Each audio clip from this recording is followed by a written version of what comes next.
আসসালামু আলাইকুম, সবাই কেমন আছেন? আশা করছি সবাই ভালো আছেন। আমরাও আল্লাহর রহমতে ভালো আছি। মিনারা সিদ্দিকী ব্লগে আপনাদের সবাইকে স্বাগতম জানিয়ে আজকের ভিডিওটা শুরু করলাম। এই তো সকালবেলা, সকাল না এটা দুপুর দিক বলতে পারেন। মা পরোটা বানাইছিল, আলু ভাজি করছিল, আর জুনাইদের বাবা এখানে পুরি সিঙ্গারা চা পাঠাইছে। সকালের নাস্তা আমরা এটা দিয়ে করতেছি, সবাই মিলে একসাথে খাইতেছি। ভিডিওটা দেখতে দেখতে এই পর্যন্ত যে যারা আসছেন প্লিজ একটি লাইক দিয়ে দেখেন। আপনাদের একটি লাইকই পারে আমার ভিডিওটা সবার মাঝে পৌঁছাতে, তাই তো বারে বারে লাইকের অনুরোধ করি। আর আমার মতো এইভাবে দুধ চা দিয়ে পুরি কে কে খান অবশ্যই কমেন্টে জানাবেন। আমার কাছে কিন্তু ভালোই লাগে।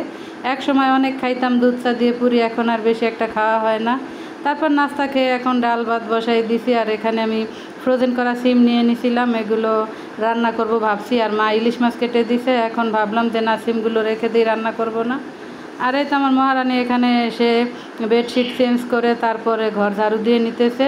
খুব সুন্দর লাগতেছে কিন্তু। আর সে সুন্দরভাবে দুটোটা রুম গোছাইছে, তার রুমটা কত সুন্দর করে ক্লিন করছে। গোছানোর পর কিন্তু অনেক ভালো লাগে। আর আমার রুমটাও খুব সুন্দর করে গোছাইছে। আমার বেডশিটটাও চেঞ্জ করছিল। আসলে এই চাদরগুলো জুনাইদের বাবা যখন সিলেট গেছিলো তখন আনছিল, তখন তো অনেক গরম ছিল, বিছাইছি, তারপরে অনেক গরম লাগতো তাই তুলে রাখছি। আর মহারানী বলে মা এখন একটু ঠান্ডা ঠান্ডা পড়ছে, তাই তুমি এগুলো বিছিয়ে ফেলো। ভাবছিলাম একজনকে গিফট করব, যে না এখন দেখি না, গিফট করা যাবে না, আমারটা আমারই লাগবে। আসলে কাউকে কিছু গিফট করে কোনো কিছুই পাওয়া যায় না, আরও বদনাম হয়, তাই নিজেরটা নিজের কাছেই রেখে দেই। এই তো এখানে এখন মাছগুলোতে আমি নুন হলুদ মেখে রাখবো, এগুলো আমি ভাজবো। সবসময় তো আমি মরিচের গুঁড়ো দেই মাছ ভাজার সময়। চুলা কড়াই বসাই দিয়েছি। আর এখন এখানে আমি এই তো মাছগুলো একে একে দিয়ে দিতেছি। সবগুলো মাছ আমি একসাথে ভাজবো। আসলে আমার কড়াইটা অনেক বড়, তাই সবগুলো মাছ একসাথে ভাজা যায়। এখানে কিন্তু অনেকগুলো মাছ ছিল। আর কড়াইটায় আমি কত ডাল বাগার দিই, তারপরে আমি মাছ রান্না করি, যে কোনো ভাজি করি, আমার কড়াইয়ের ভিতরে কিন্তু মাছ লেগে যায় না। আর এটা আমি পারি মেজে ঘষে একদম চকচকা করতে। চকচকা করলে কিন্তু আমার মাছগুলো এত সুন্দরভাবে উঠবে না। এটাও একটা টেকনিক বলতে পারেন। আমি কি করি, যখন এটার ভিতরে ভাজি করি তখন বেশি করে কড়াইটা গরম করি, করে অল্প একটু লবণ ছিটা দিয়ে মাছ ভাজি, তখন আর মাছটা লেগে যায় না। আমি কিন্তু এটার ভিতরে পেঁপে ভর্তা করছিলাম, তারপরে এখন দেখেন আবার খুব সুন্দরভাবে মাছ উঠে যাইতেছে। একটু বেশি করে গরম করছি তাই।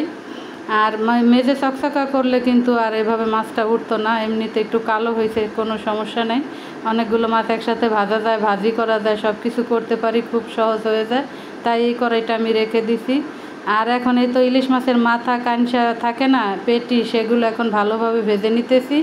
একদম মুচমুচা করে ভেজে নিব। এগুলো মা মরিচ দিয়ে খুব সুন্দরভাবে একটা ভর্তা বানায়, সেটা বানাবে। ফেলে দেওয়া জিনিস দিয়েও কিন্তু অনেক সুন্দর রেসিপি করা যায়, সেটা আমার মাকে না দেখলে জানতাম না। এখন আমি রান্না বসাই দিছি। এখানে মাছ ভাজার কিছু তেল ছিল, আর বাকি আর একটু তেল দিয়ে এখন পেঁয়াজ কুচি বসাই দিছি। আজকে অন্যরকমভাবে ইলিশ মাছ রান্না করব, সেই রেসিপিটা আপনাদের সাথে শেয়ার করতেছি। অবশ্যই ভালো লাগলে একটি লাইক দিয়ে দেখবেন। আর এই তো এখানে পেঁয়াজ ভাজা হয়েছে। আমি পেঁয়াজ তারপরে অল্প একটু জিরা ব্লেন্ড করে নিছি, আদা রসুন দিয়ে দিলাম। এমনিতে আমি কোনো মাছে জিরা খাই না, কিন্তু আজকে ভাবলাম একটু রান্না করে দেখি। ইলিশ মাছে তো সহজে জিরা কেউই খায় না, কারণ ইলিশ মাছে জিরা দিলে ইলিশ মাছের ঘ্রাণটা নষ্ট হয়ে যায়, এটা আমার কাছে মনে হয়। আবার অনেক আপুরা দেখি জিরা ধনিয়া সবই দেয়, আমি দেই না। কিন্তু আজকে আমি একটু জিরা বেটে তারপরে রান্না করতেছি, দেখি কেমন হয়। তারপরে তো সব রকমের মশলা এখন এখানে দিয়ে অল্প একটু লবণ দিয়ে ভালোভাবে কষিয়ে নিব। কষানো হইলে আমি এখানে পানি দিয়ে দিব ঝোলের জন্য। এভাবে রান্না করে খেয়ে দেখতে পারেন। আসলে এক একজনের রান্না এক এক রকম, আর এক এক জেলার রান্না এক এক রকম, সবার রান্না এক হয় না। একরকম সবজি, একরকম মাছ, একরকম মশলা, দুইজনে রান্না করলে কিন্তু দুইটা রান্নার টেস্ট ভিন্ন আসে, একরকম আসে না। তাই এক একজনের রান্না এক এক রকম। আমি তো মাঝে মধ্যে অনেক আপুদের রান্না ট্রাই করি, আমার কাছে ভালো লাগে। শেখার কোনো বয়স নেই, আমি রান্না রেসিপি সব সময় সব কিছু শিখি আপুদের কাছ থেকে। তারপর মাছগুলো দিয়ে দিলাম, আর ডাল বাগার দিয়ে ফেলাইছি। মাছটাও বলক এসে গেছে।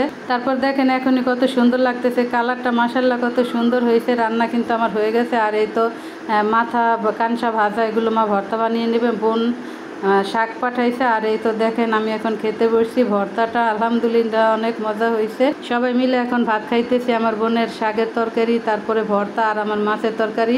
আলহামদুলিল্লাহ অনেক মজা হয়েছিল। বিকেলবেলা মা আমি একটু ঘুরতে বের হলাম। আসলে সুমিদের বাড়িতে গেছিলাম। আর দেখেন সুমির ভাইজি মানে তাসফিয়া কীভাবে এখানে চাল ভাজা ছিল সেগুলো খাইতেছে। এটা হয়েছে ভাত শুকিয়ে তারপরে তেলে ভাজে, এটা কিন্তু অনেক মজা, অনেক মুসমুসা, খুবই ভালো লাগে। আর বাচ্চাটা কত সুন্দর করে মনোযোগ দিয়ে খাইতেছে, আমি ভিডিও বানাইতেছি, সে তো আর ক্যামেরা বোঝে না, এমনিতে অনেক ভালো লাগে বাচ্চারা এরকম কিছু মনোযোগ দিয়ে খাইলে বা দেখলে। আর এটা তো আমার অনেক পছন্দ। সুমিদের বাড়িতে গেছি, সুমি এগুলো অনেক কষ্ট করে অনেক আয়োজন করছে, এগুলো ভেজে দিছে। আর বেড়ে দেওয়ার আগেই বাচ্চাটা গরম কিন্তু এটা, তারপর একটা একটা করে খুব সুন্দর করে নিয়ে খাইতেছে। আর তো এখানে আমার নিশির মাপার হাতের আলুর চিপস উনি হাতে বানাইছে, সেই চিপসগুলো ভেজে দিছে। আলহামদুলিল্লাহ সবাই মিলে অনেক গল্প আড্ডা করলাম, আর চাল ভাজা তারপরে চিপস ভাজা অনেক কিছু খাইছি আর অনেক গল্প করছি।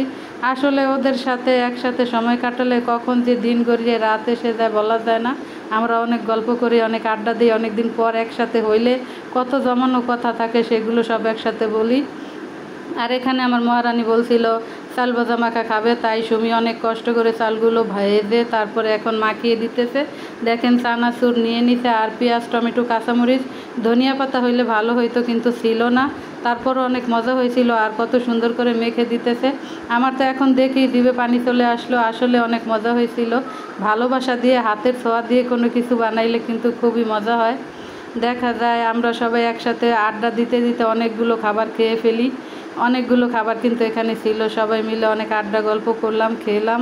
আর সাফওয়ান দেখেন কী করলো, চাল ভাজাটা নিয়ে টান দিয়ে সব ফেলে দিল, সেটা নিয়ে আমরা অনেকক্ষণ হাসাহাসি করলাম।